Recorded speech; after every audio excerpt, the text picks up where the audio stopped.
in the trenches, Hmm. practical strategies to Yeah. dodge those like classic pitfalls, Yeah. help you get your product set up for success. Mm-hmm. And it doesn't matter if you've been doing this for years or you're just starting out. For sure. We're going to have something for you. Absolutely. So to help us kind of navigate all of this, we've got your notes, Uh-huh.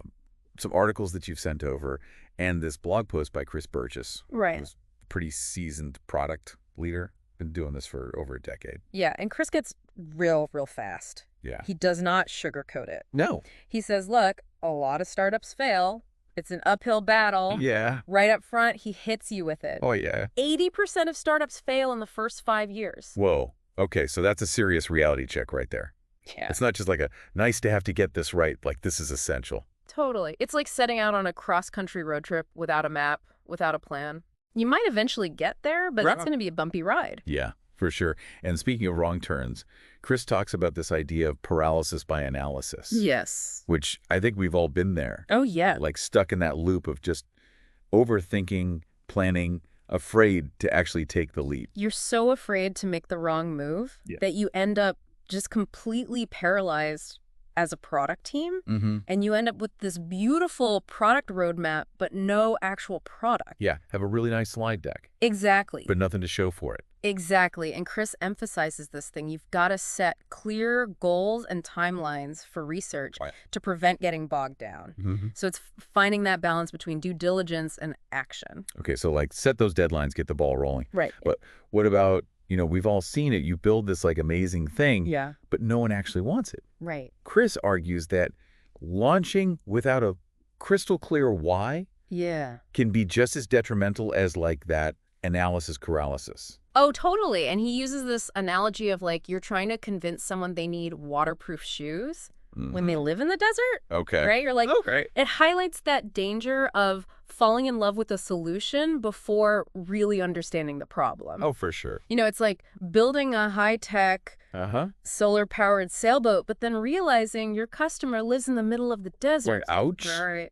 That's a visual I won't soon forget. Yeah. So he stresses the importance of this like user-centric approach, like really stepping into your customer's shoes. Yes. From day one. And that's where this user research comes in. Yeah. And it's not just about like, oh, what do people want? It's understanding their needs, pain points, their motivations. Yeah. And he shares this great story about a product team that spent months developing this feature-rich app only to find during user testing that their target audience thought it was way too much. Oh, yeah. I've totally been there. Right. Too many bells and whistles. It's overwhelming. And not enough focus on what people actually need. Yeah, you just need to solve the problem. Yeah. It's a good reminder that building a successful product isn't about having the coolest tech. Right. It's about solving those real problems for real people. For sure. It's about aligning your vision with the needs of your users. Okay, so let's say we've nailed down our why. Okay. We've done the research. We have a really solid understanding of our target audience. What comes next? So then Chris highlights the importance of building the right team. Okay. And specifically cross-functional teams. Okay.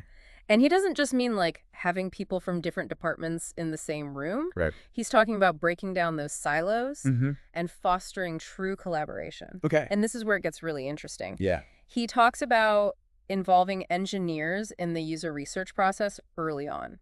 Interesting. Because often engineers are brought in kind of later in the game. Yeah. Once the user experience are already set.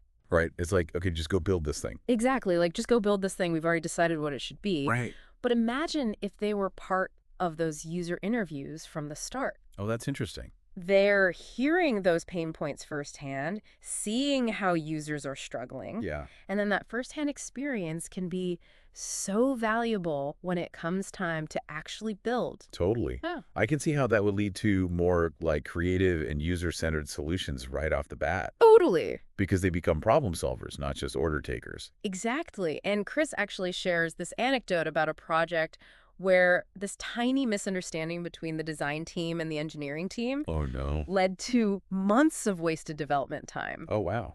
Just imagine how that could have been avoided with clear communication and a shared understanding. Totally. Right? Like building a product is not a relay race. Exactly. It is a team sport. It is. Everyone working together. Everyone. And speaking of working together, Chris makes this really interesting point about deadlines and how they can actually be beneficial even in the world of agile development. Interesting. I'll admit, when I first read that, I was a little surprised. It does seem a little counterintuitive.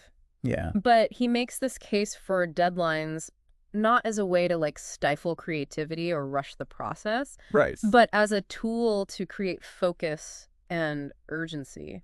He says that having a clear launch date Okay. helps to align the entire company. So it's less about, individual teams hitting these internal milestones. Right. And more about everyone working together towards this like shared goal. Yes. Of getting the product into the hands of users. Exactly. And he even says that launching a product isn't just a win for the product team. Yeah. It's a win for the entire company. I like that. And deadlines, even if they shift a little bit along the way, help to keep everyone moving in the same direction. I like it. Okay, so we've got our cross-functional team. We've got our deadline. Okay. We're ready to launch. Right. Chris is also a big advocate for something called the MVP, the minimum viable product. Yes. Can you tell us a little bit about that? Think of it this way. Would you rather spend months, maybe even years, perfecting this gourmet meal, Okay. only to find out that your dinner guest hates mushrooms? Or you could just ask them. Right? You could just start know. with an appetizer and be like, hey, how do we feel about this? Okay, I see where you're going with this. Right. The MVP is like that appetizer. Exactly. You're not trying to give them like this 5-course meal right away. Yeah. You're just trying to get a sense of their taste. Okay. So it's about getting this bare bones version of your product out there quickly. Test your assumptions. Yeah. Gather feedback from real users and iterate. So it's about validating your idea in the real world. Exactly. And that's something you can only do by launching. Right. Even if it's a simplified version of your grand vision. Totally. It's about mitigating risk because Yeah. no matter how much research you do, Yeah. you're always going to have some assumptions. And the MVP is this low-risk way to test those assumptions and make sure you're building something people actually want. And sometimes you might find that what people want is totally different from what you expected. Right. And that's okay. And that's okay. It's all part of the process. It is.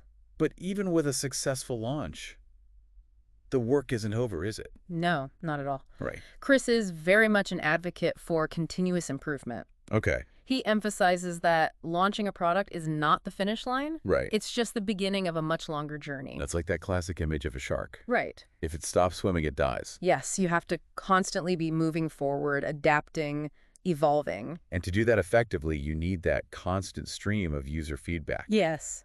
And he stresses the importance of not just gathering it, Right. but actually prioritizing it, analyzing it, and using it to inform your product roadmap. Totally. So constantly listening to your users Yes. and being willing to adapt based on what you hear. Precisely. And he also cautions against something called feature creep, Okay. which is when you keep adding more and more features. Oh, yeah. Even if they don't necessarily align with your core value proposition. You're trying to please everybody. You're like, oh, maybe they'll want this. Yeah, you end up with this product that's so bloated and confusing. Yes. It's like trying to navigate a website with a million buttons and drop-down menus. It's too much. Yeah. It's the product equivalent of trying to stuff 10 pounds of potatoes into a 5-pound sack. Something's got to give. Something's got to give. Right. Sometimes less is definitely more. Yes. Focus on what matters, what solves the user's core problem, and be ruthless about cutting out all that extra fluff. Yeah, absolutely. Now, there's one more thing about Chris's advice that I thought was really interesting. Okay. He talks about how even established companies that seem to have it all figured out, Yeah. can struggle to define their core value proposition. Totally. I mean, they lose sight of their why even after they've launched. Yeah. It happens more often than you think. Really? Because the market shifts, new competitors come in, and suddenly what made you unique isn't so unique anymore. Right. It's not a static thing. Exactly. It's like they're on that cross-country road trip we talked about earlier, Yeah. but they forgot to check the map and they made a few wrong turns. Oh, no. And they might still be on the road, Yeah. but are they headed in the right direction? That's such a good analogy. Right. And it highlights the importance of not just defining your core value proposition once, Yes. but revisiting it regularly, Regularly. almost like a checkup for your product and for your company. It's a health check. Yeah. You've got to constantly ask yourself, are we still solving the right problems? Yeah. For the right people in the right way? Because it's so easy to get caught up in just the day-to-day, Totally. and you lose sight of the bigger picture. Right. Just lose the forest for the trees. Exactly. Yeah. It makes you realize that building a successful product, especially in this world of emerging tech. Mm. It is a marathon, not a sprint. It is a marathon. It is. And like any good marathon runner will tell you, you need to pace yourself. Yes. You need to stay hydrated. Stay hydrated. And listen to your body. Listen to your body. And in the world of product development, listening to your body means paying attention to that user feedback. Yes. Being adaptable and never, ever stopping learning. Never stop learning. I love that. Right.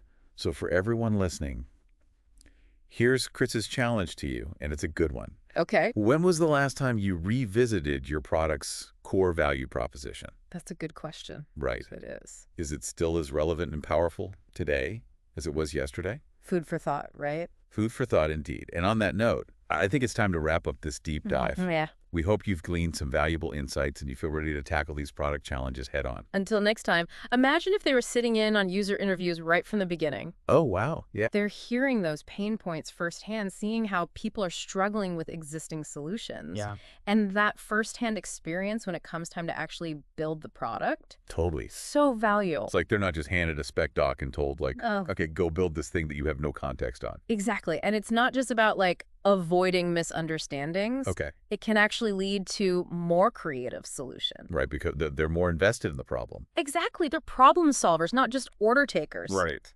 And to illustrate this, Chris shares this anecdote about a project where a simple misunderstanding between the design and engineering teams led to like months of wasted development time. Oh, no. Just imagine how that could have been avoided with just clear communication, a shared understanding from the get-go. It's so true. And, you know, it reminds me of this whole thing about how building a product, it's not a relay race. Totally. It's a team sport. It is. And everyone's got to be working together towards this common goal. Yeah, for sure. And speaking of working together, Okay. Chris makes this really interesting point about deadlines Okay. and how they can actually be beneficial. Right. Even in the world of like agile development. Interesting, because at first glance, it seems counterintuitive, right? I'll admit, when I first read that, I was a little surprised. Yeah, because you think agile, you think like, Yeah. we're flexible. Iterative. Exactly. But he's not saying like you become a waterfall shop. No. But he makes this really interesting case for deadlines. Okay. Not as a way to stifle creativity or like rush the process, Okay. but as a tool to create focus and urgency. Oh, okay. I like that. Because he argues that by having that clear launch date, Yeah. even if it's a little bit arbitrary, right? Like it gets everyone on the same page. It aligns the entire company. It does. It becomes less about like individual teams hitting their own internal milestones Right. than more about everyone working together Yes. towards this shared goal of getting something Into the user's hands. out the door. Yes, exactly. And he even goes as far as to say that like launching a product isn't just a win for the product team. It's a win for the entire company. It is, and I think that's such a good point. It is a company win for sure. Because it does impact everyone. It does. Like if you're in marketing, you need something to market. Exactly. If you're in sales, Right. you need something to sell. And deadlines, even if they shift a little bit along the way, Yeah. they help to keep everyone moving in the same direction. They do. I like it. Okay, so we've got our cross-functional team. Right. We've got our deadline. Check and check. We are ready to launch. Let's do it. Now, Chris is also a big advocate for something called the MVP, Yes. the minimum viable product. The minimum viable product. Tell me more. Can you break that down for us a little bit? Think of it this way. Yeah. Okay. Yeah. Would you rather spend months, maybe even years, Okay. perfecting this gourmet meal All right. only to find out that your dinner guest hates mushrooms? Oh, that's a good point. Or you could just ask him. Or you could start with like a little appetizer and be like, hey, how do you feel about this mushroom tartlet? I see where you're going with this. Right. The MVP is like the appetizer. It is. You're not giving them the 5-course meal right away. Right. You just get a little taste. You're getting a sense of their taste. Yes. So it's about getting this bare bones version of your product out there quickly, testing your assumptions, gathering feedback from real users. So it's about validating your idea, but like in the real world. Exactly. And that's something you can only do by launching. Right. Even if it's a simplified version of your grand vision. Right. Because it's about mitigating risk. Okay. Because no matter how much research you do, Of course. you're always going to have some assumptions. Yeah. There's always unknowns. And the MVP is this low-risk way to test those assumptions. I like it. And make sure that what you're building people actually want. And sometimes you might find that what people want Yes. is totally different from what you expected. Totally. And that's okay. And that's okay. That's all part of the process. It's all part of the process. But even with a successful launch, yeah, the work isn't over. the work is never over. Right. Chris is a huge advocate for continuous improvement. Okay.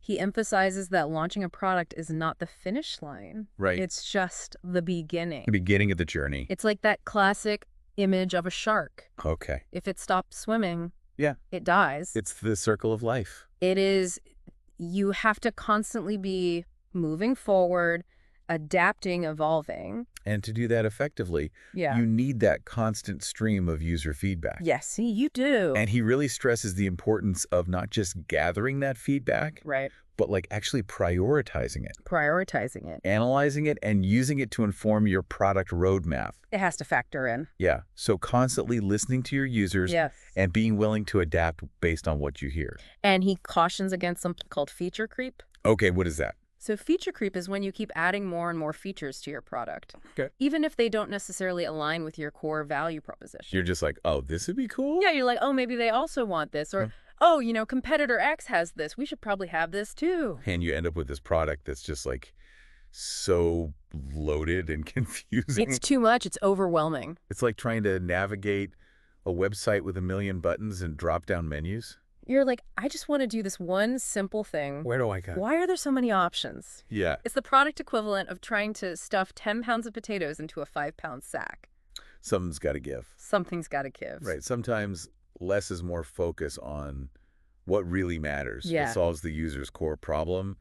And you know what? Just be ruthless about cutting that fluff. Be ruthless.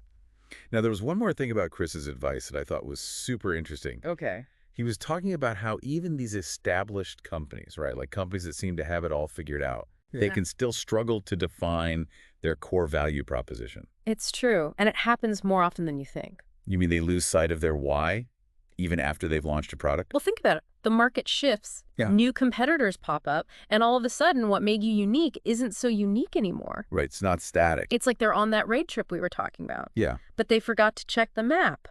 Took a few wrong turns. They got comfortable. They got comfortable.